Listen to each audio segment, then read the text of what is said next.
Good afternoon. This is Jim Barlow with OakTree Strategic Leverage. Happy to be with you. Hope you've had a great day. Um, let's get started.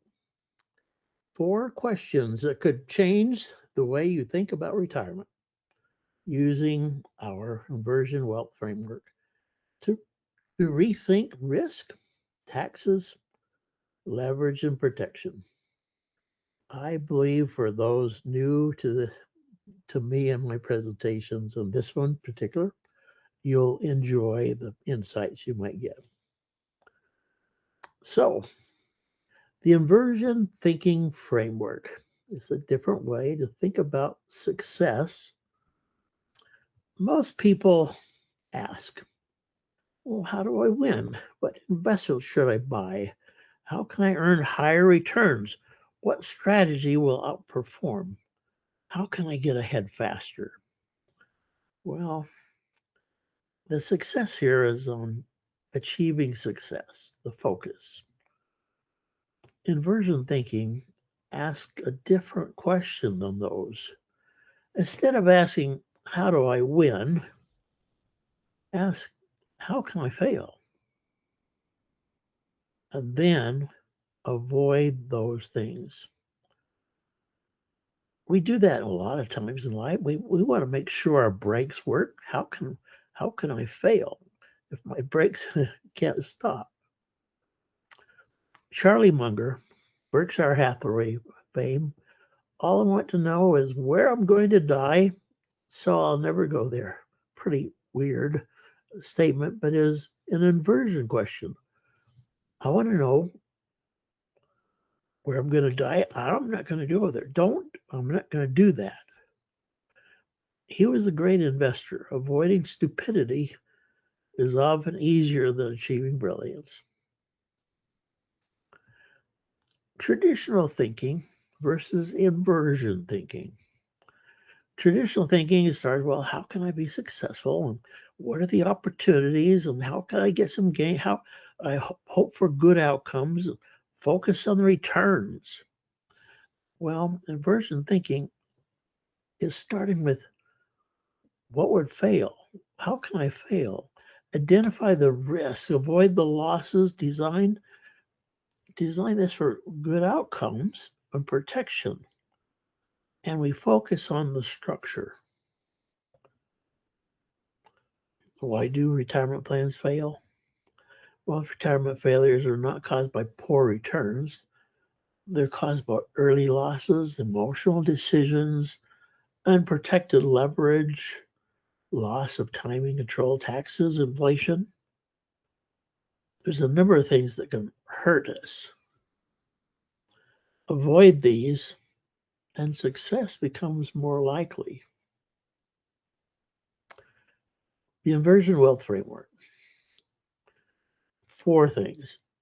Think inversion. What could I fail? Structure, build it right, leverage, and patience. Let me review these four quickly.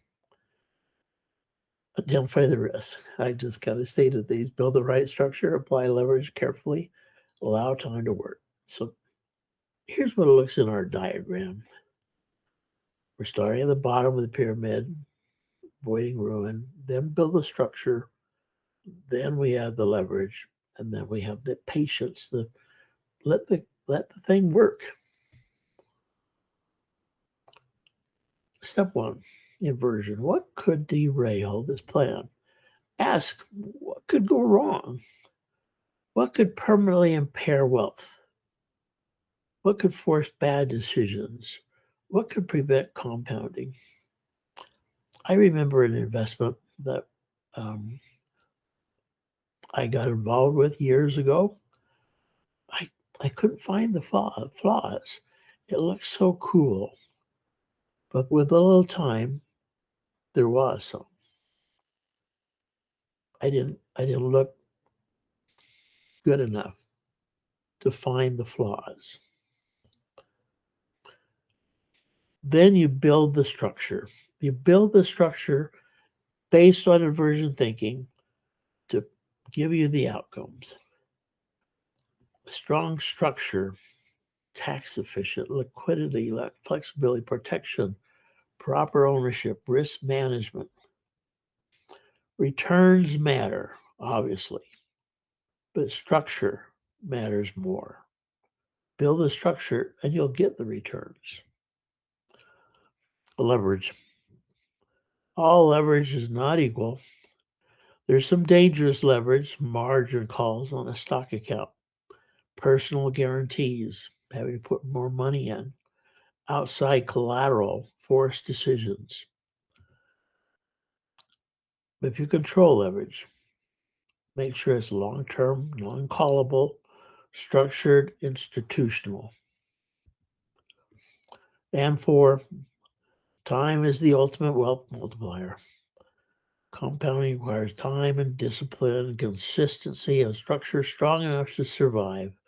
The goal is not to be brilliant. The goal is to stay in the game.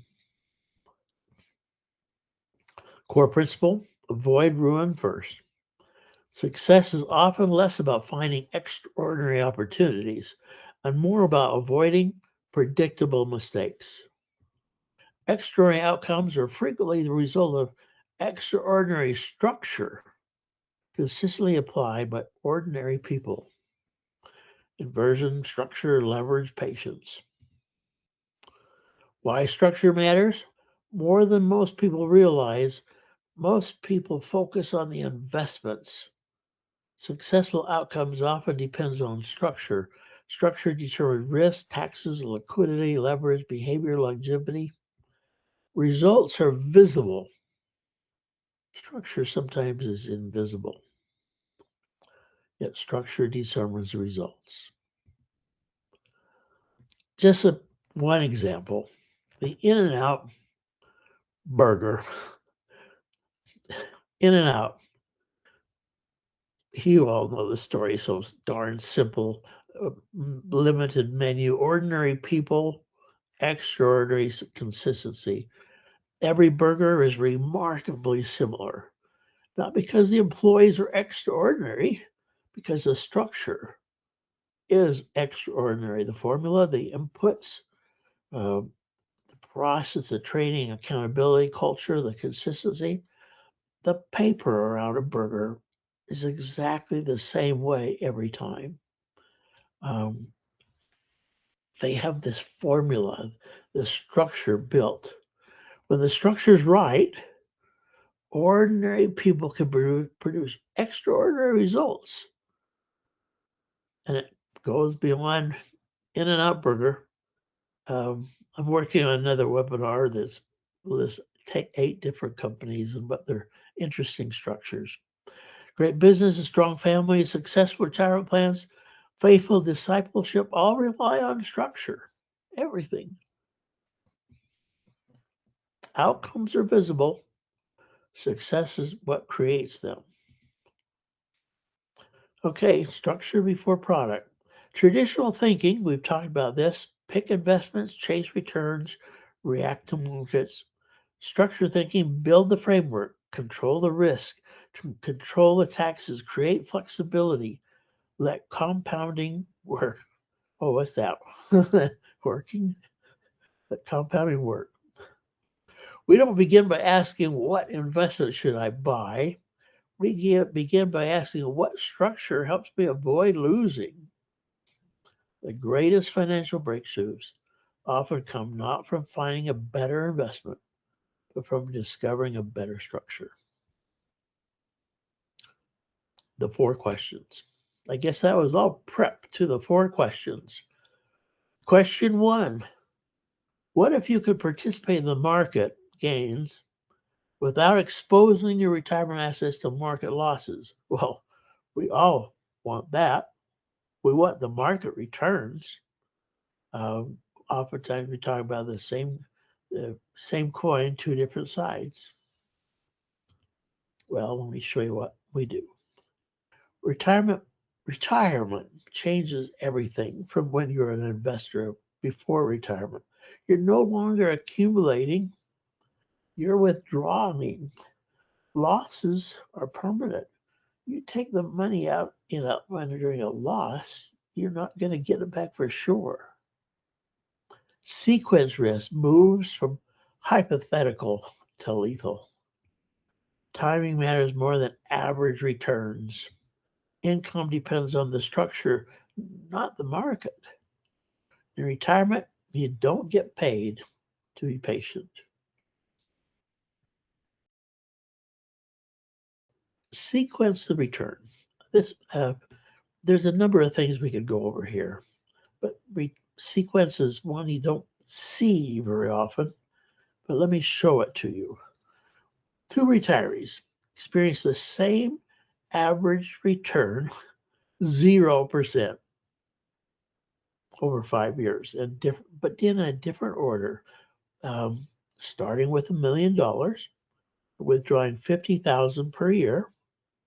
The first investor A, 20%, 10, 0, negative 10, negative 20. And for a client B, I reverse the order, negative 20, negative 10, 0, plus 10, 20. And if you average them out, they're all 0, both of them. So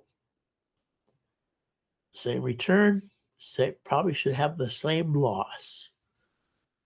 Here's the first one.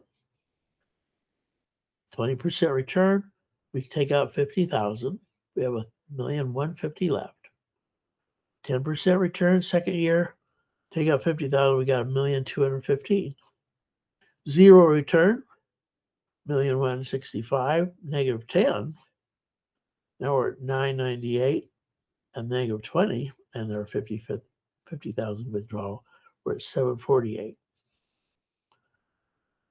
Well, that's A. How did B do? 20% negative the first year, so now we're at 750. Then we're at 625, and then at the 0 year we're at 575. Now we're starting to grow from a low number, and we end up at 511,000. Now, this wasn't good years. We had a 0 average return, but notice A has 748, where B has 511. A has 46% more money, and yet they have the same return. Wow. Sequence return is critical in retirement. Avoid ruin matters more than chasing return. Great investors survive. A different approach. We use cash value life insurance and index universal life, index interest crediting strategies, potential, this is the kind of the longer list, potential market growth, 0 downside, no direct market investments. So in this index universal life, most of the premium is allocated to high grade bonds, with a smaller portion, very small, used for buying index linked options.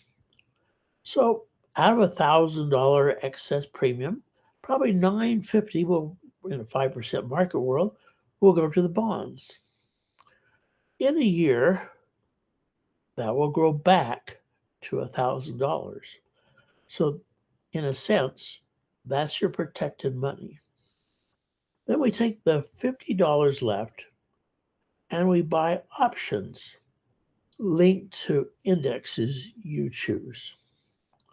So if the options expire worthless, you still end the year at $1,000. No loss. If the options have great return, you get your $1,000 plus return. Protection first. We're protecting the principal. Growth is second. That sequencing is what makes the structure majorly transformative. Here's some performance numbers. Now, a little busy, sorry, but I wanted to give you everything. We use 2 different companies for our Kaizen, National and Allianz. I put the Allianz in the middle and the National on the sides, but we'll go to the left. We have National and Allianz both have a SP 500 index, so point to point. And here's the the rules.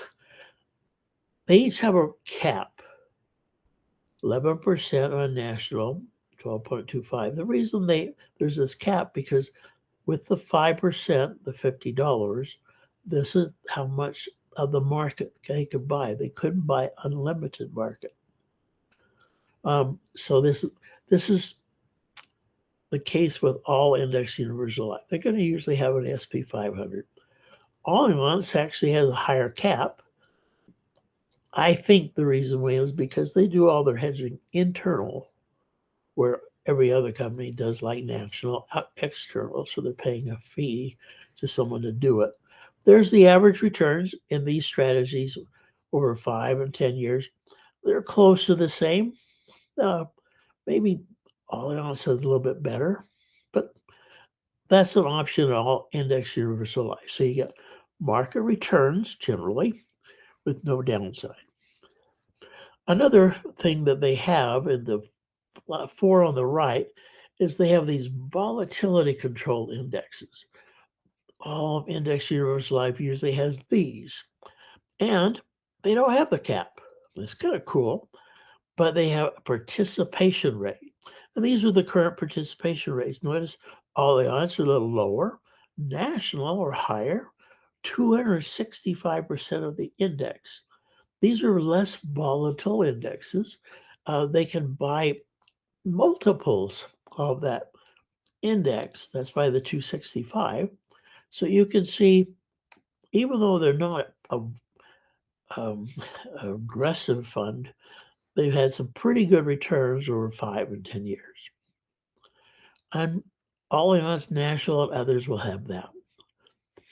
The two in the middle, the futures with Allianz tries to have something a little more aggressive, and they weren't able to. They want to get away from the caps, so they have a smaller participation, below 100% even. But they're performing what they wanted to have happen in there. So we've kind of given you a feel for performance with the no downside. So we've gone over question 1, and the answer: we've avoided market loss and we're participating in growth. Not bad. Question 2: what if your growth could accumulate tax advantaged and provide income that may be received income tax free under current tax law? Well, tax free. There's really 3 tax brackets. There's the taxable, the tax deferred, the tax advantaged. Let me briefly go over those. So taxable, bank accounts, whatever you earn, you're going to pay taxes on. The CDs of the bank, money market accounts, brokerage accounts in your individual name or your joint ownership name or your trust name. These are taxable accounts. You pay taxes sometimes every year, at least certainly when you sell them. Taxable. Then we have the tax deferred bucket. Looks a lot more complex, kind of is. We got traditional IRAs. You put the money in and you get to deduct it off of your income. And you're not going to pay the taxes until you take the money out of the IRA or out of the 401k. So that's why it's called tax deferred. You're saving taxes now, but you're going to have to pay the taxes later. Traditional IRAs, 403bs are like a 401k for schools and nonprofit. Simplified employee pension for self-employed. Simple IRAs for small businesses. Deferred annuities. These are the tax deferred accounts. Then there's the tax advantage bucket. There's Roth IRAs. There's Roth 401ks. Here, you put the money into those. You don't get the tax benefit today, but you're going to be able to pull these out tax-free later. That's a good advantage. There are some restrictions involved on how much you can put in, but down the road, they're tax-free. Health savings account. When I was at Zion's Investment many years ago and my kids were young, I put money in a health savings account. And as I used it for medical, I took it out tax-free. All the earnings were tax-free. People should be using this um, for the medical issues. And then another one is properly structured cash value life insurance, which I showed you that example of the in the performance with no downside in a minute. But let me go over the life insurance. Oh, I'm sorry. Forgot to mention this. I want to mention retirement tax trap. Most retirees have substantial assets and tax deferred accounts. Guess who is one of those? It's me. Whenever it's time to put money into my 401k, I want to maximize it every year. Did I want to have the tax deduction? I wanted the tax deduction that year. And so I usually went with the tax deferred rather than the tax free, the Roth. And unfortunately, I'm paying for that today because I fell into the retirement tax trap like so many. Why life insurance receives favorable tax treatment? Life insurance was designed first and foremost to provide families financial protection at death. Because of its unique role in protecting families, the tax code provides favorable treatment during accumulation, distribution, and wealth transfer. That's been the case from the day the IRS, the government, started income taxes, I believe in 1918. Always been tax-free. The three tax advantages. Accumulation, tax deferred. So you're not paying taxes as it grows. And, if you're paying taxes later, that's a different issue. But it's tax deferred. Transfer at death, it goes to the heirs tax free. So we didn't pay taxes as it grew, tax deferred. And then when it went to the heirs, it was all tax free. That's one of the pillars of IRS rules is tax free. See the blank in the middle, the distribution. You can take out money from your cash value life insurance tax free through policy loans. That's the strategy for retirement. Real simple. It's one vehicle, tax advantages during life and at death. I want to mention one loan rider that we always put on all policies. We call it the loan protection rider. Give me a quick example. Let's say someone put in 400,000 into the life insurance policy, and it grew to $1 million. And they take out 900,000, borrowed for the policy, not paying taxes on the 600,000 growth, not paying taxes. When that person dies, it kind of solidifies all those money they received tax free. But if someone says at 90 or whatever, hey, I want to just get rid of this policy, well, then when you get rid of the policy and pay taxes on the money you took out. We had a rider that prevents a policy with substantial loans from lapsing later in life, triggering a large taxable event. Important protection. We don't allow this to happen. Put on this rider. You pulled out the maximum amount of money, this little bit left of money left. We're going to leave it there for the policy to remain the rest of your life. Why this all matters? Traditional investing, tax while earning, or tax when sold, tax when distributed. That's reality. or properly structured life insurance, tax deferred accumulation, income tax free at death, tax free access. It's not what you earn oftentimes, it's what you get to keep. Fourth question, question number 2. But if your growth could accumulate tax advantage and provide income that may be received income tax free under current tax law, boom, it answered. After tax income matters more than pre tax returns. We can get you have pulling money out tax free. Next question. What if institutional leverage could be potential increase my retirement income by 50 to 100% compared to unleveraged approach? Oh, that's what Kaizen does too. The wealthy think differently about leverage. Banks use leverage. That's how they operate. Corporations use leverage. They do too. Real estate investors always use leverage. The wealthy think differently about leverage. There's good leverage and bad leverage. Let's go over some. So, the dangers of leverage. If you have a margin account at a brokerage and your stock goes down, you're going to get a phone call, a margin call. I was in the investment business for 50 years, and I've had margin calls. I've called people on my clients that were on margin calls.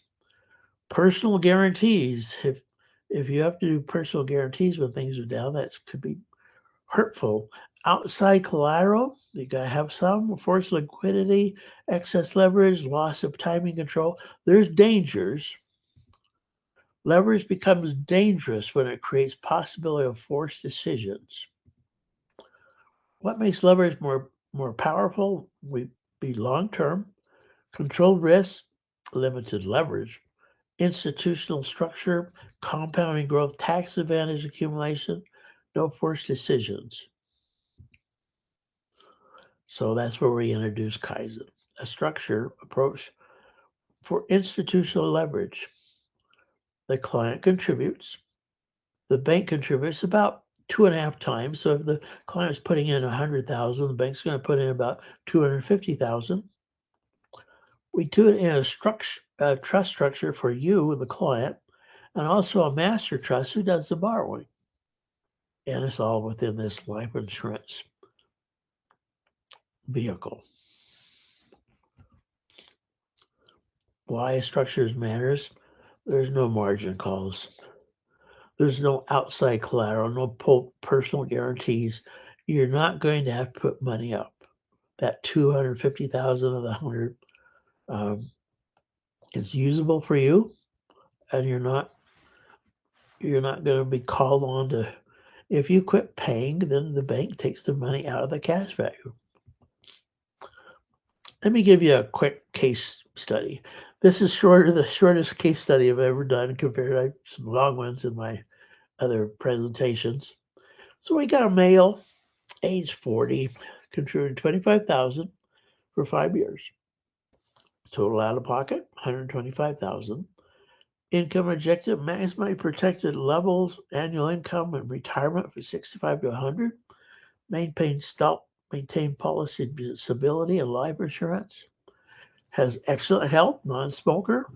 We're going to have an illustration rate of 6.84. That's regulated by National Association of Insurance Commissioners. So that's the rate we're going to use for the illustration. Remember the 6.84. So Kaizen, let me just go back. So 40-year-old person that are going to put 125, going to start taking money out of 65, and he wants income through 100. Here it is. The 125,000 over 5 years, 40 to 45, can start giving him 72,000 a year, starting at 65. By the time he hits 100, he will have pulled out 2,592,000 on 125,000 investment. That sounds almost too good to be true, but it's real because of the tax-free, the no downside, all these things. So if you self-funded this same policy, same policy, but without the leverage, no borrowing, it'd give an income of 46,000 starting at age 65. And by age 100, you pull out 1,656,000. Well, that's quite a bit of drop. 56% more income in Kaizen that borrows money. 56% more income. Uh, I mentioned it, 50 to 100% more income. There you go. Same return, same policy. And if you put it in a regular after-tax investment account and start taking and paying taxes as you go, you'd have an income at the same return of 26,615 a year. Wow. Quite a bit less than 46 and less than 72. Kaizen, in this case, gives 270,000 more income. 26,000 is 72,000. Wow. There's going to be a short case study. Here's something interesting also. The very first policy issued, Kaizen policy, was issued in 2012. The anniversary was June 27th. That's the date that was purchased, and 12 years ago from that 2025, an annual statement comes out. All up to the side, this is one of the owners of NIW, the founders of Kaizen, and she shares her statement with me once a year. She hasn't shared it yet for 2026. That's pretty just recently, so we don't have it yet. But she's averaged 7.85% return from 2012 to today, June 27th, 2025. She's averaged interest on the borrowed part, 3.95. She's paid 3.95 interest. So we have what we call the spread. We take the 7.85 they made, subtract the interest. So on the borrowed money, she's made 3.9%. 7.85 on her money, and on the borrowed money, she made 3.9, making money on other people's money. Wow. And for reference, I put down the historical return of SP 500, averaging usually around 10%. Well, Jim, 7.85 is less than 10%. I thought we'd be closer to that or over that. Maybe you're thinking that way. Well, I got to point out the 7.85 is tax advantage. What if you're just paying 25% taxes? And so you're keeping 75%. Now your 10% becomes 7.5. And the Kaizen return was very competitive with no downside. Another interesting thing I should point out here is NIW did a historical analysis looking at market data from 1930 on. There's been no rolling 15-year period of time where the spread was lower than 2%. Remember the spread? That's, previous slide. 3.9. So they had a nice spread, 3.9. But there's never been a period since the 1930s of a 15-year average of a spread less than 2. So in a way, we could say on the borrowed money, you're probably going to make 2% at least, maybe 3.9, maybe things will even be better. Making money on borrowed money. So question 3, if institutional leverage could potentially increase your retirement income by 50 to 100%, it can. Leverage can be powerful when properly structured.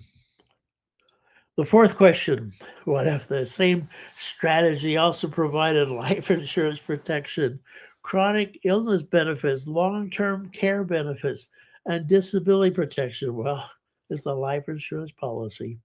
So you have the life insurance. Death benefit, immediately you buy it. at 40 or 35, whenever you buy it, then you have these living benefits, disability, chronic, critical illness, terminal illness. You've got these benefits attached to the policy. So you've got more coverage from other things other than just death.